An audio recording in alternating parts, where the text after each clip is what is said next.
Salut tout le monde, j'espère que ça va. Donc aujourd'hui, nouvelle vidéo zapping. Aujourd'hui les amis, on retourne sur X, se regarder encore énormément de posts.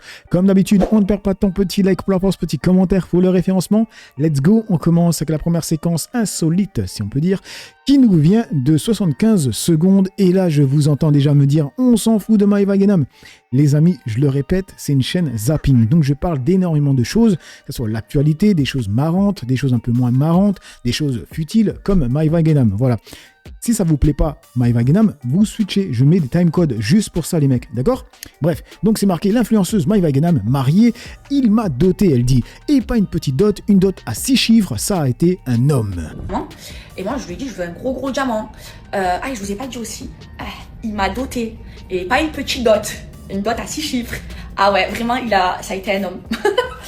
Bref, et du coup, en fait, il y avait cette bague, mais là, ici, genre, il n'y avait pas de diamant, c'était un bracelet tout fin. Et il y avait une autre bague, genre, le diamant, il était plus petit, et c'était ce bracelet, genre, avec plein de diamants. Et du coup, le mec, il me l'a fait sur mesure. Il a pris le dessus, il a changé le tour et tout. Et moi, il faut que je vous raconte ce qui m'arrive. Donc, je rentre chez moi, je vais acheter des boissons, et moi... Alors, la vidéo, je l'avais pas regardée, en fait. Déjà, donc, si tu fais pas une dot à 6 chiffres, t'es pas un homme. Compliqué ça. On enchaîne avec le post suivant de Boulette Kefta. C'est encore avec une influenceuse. Cette fois, c'est avec Mila Jasmine. Désolé. Donc là, c'est marqué Mila Jasmine sans filtre. Quel âge lui donneriez-vous? Mila Jasmine, influenceuse de 36 ans, accepte que son chirurgien dévoile son vrai visage sans filtre qu'elle a pour habitude de mettre. Alors pourquoi je vous ai montré cette séquence? C'est que c'est une séquence qui fait pas mal parler sur X. En fait, je pense que les gens qui sont choqués, c'est que c'est la communauté de Mila qui est jeune en fait, très jeune. Et du coup, ils sont choqués de voir une femme de 36 ans qui est un peu ridée, tout simplement, tu vois. Parce que pour moi, ça me choque pas. Elle a la tête de quelqu'un de 40 ans en fait, tout simplement. C'est juste qu'elle n'est pas filtrée et qu'elle n'est pas maquillée. C'est ça la tête d'une femme de 40 ans, les mecs, hein, tout simplement. Après, je dis les mecs, vous, je pense que vous avez un peu plus que la vingtaine, donc vous êtes habitués à ça. Parce que moi, j'ai 45 ans, les mecs, hein, j'ai 45 ans. Bref, du coup, on enchaîne. Cette fois-ci, on reparle de l'accident de Anthony Joshua. Et là, c'est un combattant de MMA qui a une théorie fumeuse. Donc, c'est marqué, Bryce, je sais pas comment on dit, Mitchell réagit à l'accident d'Anthony Joshua.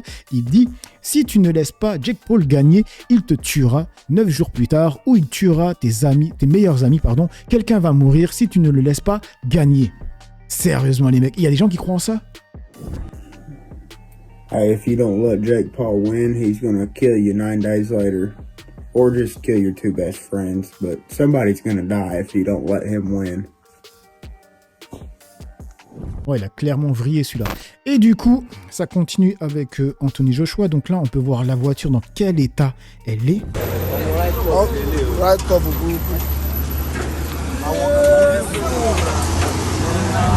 Et en fait, de ce que j'ai compris, ils ont foncé dans un camion, tout le côté droit, tu vois. Tout le côté droit, il a foncé dans le camion. D'ailleurs, on va voir le camion. Voilà, tout le côté droit. Ça, on a déjà vu. Du coup, là, il y a le camion. Yeah.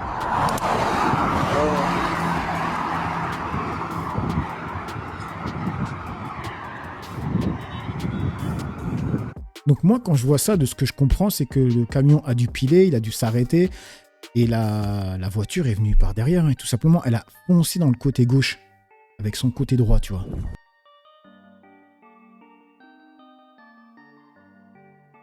J'avais quoi d'autre? Ah oui, il y a ça aussi, il y a RMC Sport qui dit « Selon les proches d'Anthony Joshua, les blessures subies par le boxeur lors de l'accident seraient plus graves qu'initialement évoquées. » Là, il y a un article, ça dit quoi? Attendez, il y a trop de pubs, hein. C'est quoi ça? La carrière de Joshua, entre parenthèses, et si la police locale assurait dans un premier temps aux médias que Joshua n'avait subi que des blessures mineures, des sources proches de l'ancien champion du monde des poids lourds indiquent au Daily Mail qu'elles craignent que les dégâts ne soient plus importants que ce qui a été rendu public. L'hypothèse d'une blessure aux côtes et au genou a été évoquée par une personne de son entourage proche. De quoi peut-être remettre en question son prochain méga combat espéré pour 2026 contre Tyson Fury, sans parler évidemment du traumatisme psychologique. Et ça, c'est la vérité, les mecs. Ce gars a vu mourir ses 2 potes en face de lui. C'est-à-dire que même s'il se remet physiquement, dans sa tête, c'est chamboulé, les amis. psychologique laissé par cet accident qui a vu 2 de ses proches collaborateurs perdre la vie à quelques centimètres de lui et qui pourrait même amener l'homme de 36 ans à reconsidérer un avenir professionnel dans le monde de la boxe. Ouais. Et du coup, on passe sur la sueur et là, c'est Jake Paul qui rend un hommage aux victimes de l'accident. Donc, il a dit « La vie est bien plus courte que la boxe. Je prie pour les vies perdues, pour Anthony Joshua et pour toutes les personnes touchées par le tragique accident aujourd'hui. » Du coup, on enchaîne avec Touch Chance et regardez ce que tu peux faire avec l'IA. Ça fait clairement flipper pour 2026. Un streamer teste une nouvelle IA capable de le changer immédiatement en femme. On est tellement foutus. Does it work when I speak as well? I have not tried that before, so let me try it and see What it looks like. Et regardez, j'ai une autre séquence. Celle-là. Pull up today. You can be anybody you want. You can change your clothes. You can change your face. You can change your voice. Whatever you want to do, you can do that. I think this is pretty cool. I think the future of acting will just be acting. No more makeup, no more sets. Who can act the best and let technology do the rest? The future will be a lot more weird than you think. C'est une folie les mecs, on n'aura même pas encore GTA 6, on aura ça. Du coup, on passe sur C'est pas des lol, c'est marqué lors de la qualification du Maroc pour la 8e de finale, une passagère brandissant un drapeau marocain par la fenêtre d'une voiture sur les Champs-Élysées a été réprimandée par un CRS qui lui a ordonné de le rentrer. Elle affirme qu'elle ne savait pas que c'était interdit.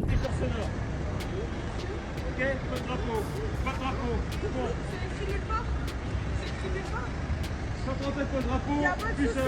Fallait juste nous prévenir, monsieur, ça sert à rien de crier dessus. Je vais pas le deviner.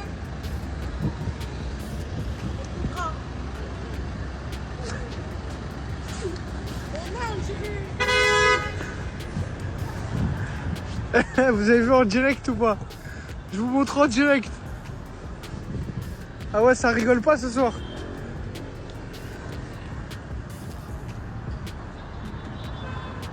Alors les mecs, moi-même je savais pas que les drapeaux c'était interdit. Du coup, on continue avec ActuFoot et là c'est avec Mbappé. C'est marqué, après avoir reçu un don de Kylian Mbappé, un policier a été sanctionné, chargé de la sécurité des Bleus. Ce policier avait reçu 60 300 de la part de Kylian Mbappé en juin 2023, somme qu'il n'a pas déclarée à sa hiérarchie. Par conséquent, il a été sanctionné et mis en retraite anticipée.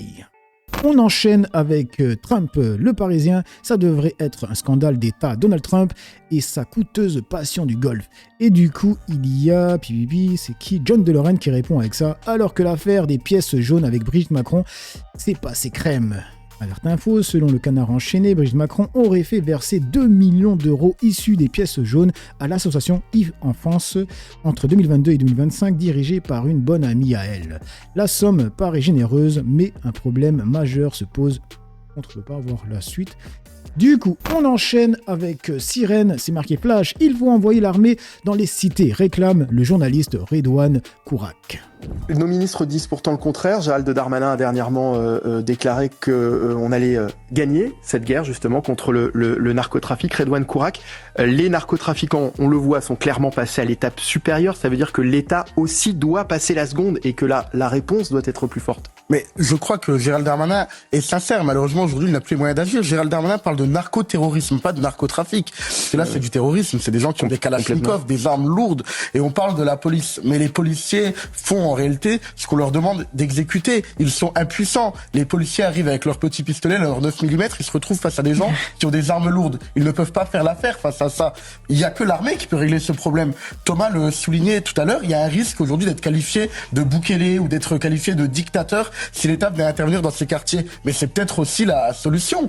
Regardons ce qui se passe à l'étranger, au Salvador, comment Boukele a éradiqué le problème du narcotrafic. Et il y a une certaine prétention de l'État français. L'État français n'a pas les moyens d'agir. Mais il y a quelques semaines, Jean-Noël Barrot, ministre des Affaires étrangères, s'est rendu en Colombie et a expliqué que la France allait dispenser des formations de lutte contre le narcotrafic. La France va expliquer aux Colombiens comment éradiquer le narcotrafic, alors qu'on n'arrive pas à reprendre Vénissieux, qui aujourd'hui devient une enclave de zone de non-droit, une enclave de non-France. Donc il y a des solutions, mais ces solutions, ça passera, elles doivent être sans concession. C'est-à-dire que l'État doit intervenir. On a affaire à des terroristes, pas à des dealers. Un dealer, c'est quelqu'un qui vend une barrette de shit. Là, il y a des enjeux financiers très importants et des enjeux économiques très lourds. Ces gens ont des armes de guerre. Il faut envoyer l'armée. Ils veulent faire la guerre. Faisons-leur la guerre. Du coup, que dit le peuple dans les commentaires? Chez vrai, il a Réchon, l'arabe de Chavish. Lui, à 100%, il a mal vieilli, Nose du groupe PNL. Répondez à ce connard que nous ne sommes pas en Palestine occupée. Du coup, on enchaîne avec le post de Kamil Abderrahman qui a marqué CNews s'est enfin décidé à parler des sans-abri qui meurent dans le froid et devinez qu'ils ont désigné comme responsables les immigrés. C'est simple, mais c'est la question du... Attention, je dis pas que c'est simple parce que vous avez des sans-abri qui veulent pas avoir de logement, oui, vous avez etc. surtout des centres complètement engorgés et c'est aussi une des conséquences de l'immigration incontrôlée. Les mecs, j'ai une vraie question. Est-ce qu'il existe un sujet au monde que CNews peut aborder sans que ça soit la faute ou c'est collé aux immigrés, aux personnes françaises d'origine étrangère et aux musulmans? Voilà. Est-ce que CNews arrive à aborder un sujet sans que c'est la faute aux immigrés, aux Français d'origine étrangère et aux musulmans? Une vraie question. C'est une folie. Plus assez de places d'hébergement en France. En France, on a une exception juridique. On pratique l'hébergement inconditionnel. C'est une obligation. En tous les cas, c'est encore une promesse non tenue, encore un objectif qui n'a pas été tenu. L'objectif des 100% d'exécution d'obligations du territoire français, c'est pas nous qui le disons, c'est la vérité. À chaque fois qu'on écoute CNews, tous les mots de la France sont à cause de ces trois catégories. L'immigré, le Français d'origine étrangère et le musulman. Franchement, c'est juste ça, tout simplement. Du coup, on termine avec CNews encore et c'est marqué l'Arcom met en demeure CNews après des propos tenus par Marie-Hélène Toraval, la maire de Romans-sur-Isère. Et il y a Kunta Wankinde qui a la séquence. Donc c'est marqué aujourd'hui l'Arcom met en demeure la chaîne de propagande d'extrême droite CNews pour cette séquence raciste avec la maire de Romans-sur-Isère, Marie-Hélène Toraval. Et cela grâce à la speakerine de maison tunisienne de Bolloré, Sonia Mabrouk, qui lui a tendu la perche. Multiplication des attaques au couteau, notamment dans la capitale, mais pas seulement. Pour vous, ça relève donc d'un aspect ou d'un caractère culturel? Pour moi, ça relève d'un aspect, d'un caractère culturel, comme vous le dites. Et les chiffres sont là aussi. Je crois qu'on dénombre à peu près 120 attaques au couteau par jour. Donc ça n'est pas rien, c'est une réalité. Et voilà, c'est dans la culture des étrangers en fait. C'est intrinsèquement, on est des sauvages, tout simplement. C'est ça que ça veut dire en fait. Généralement, on retrouve les mêmes typologies d'auteurs derrière ces faits. C'est-à-dire ? Eh bien, bien souvent des personnes qui ont une relation, enfin qui ne sont pas, je vais dire entre guillemets français de souche, mais qui vont avoir des origines qui sont plus liées avec une certaine forme de, tout simplement, un lien avec l'islam. Multiplication j'ai des de la chance moi, j'ai dû être vacciné. Hein. C'est tout simplement ça, parce que vu ma couleur, je devrais être dans la rue en train de planter les gens. Bref, donc voilà les mecs pour cette petite vidéo zapping réaction. Dites-moi ce que vous en pensez dans l'espace commentaire, dans la joie, la bonne humeur, sans insultes comme d'habitude. Sinon, c'est la dernière vidéo de l'année, donc je vous dis, passez de bonnes fêtes, pas des bonnes fêtes, plutôt amusez-vous bien ce soir, ne buvez pas trop, ne roulez pas sous alcool, d'accord? Et on se dit à l'année prochaine. Allez, ciao tout le monde.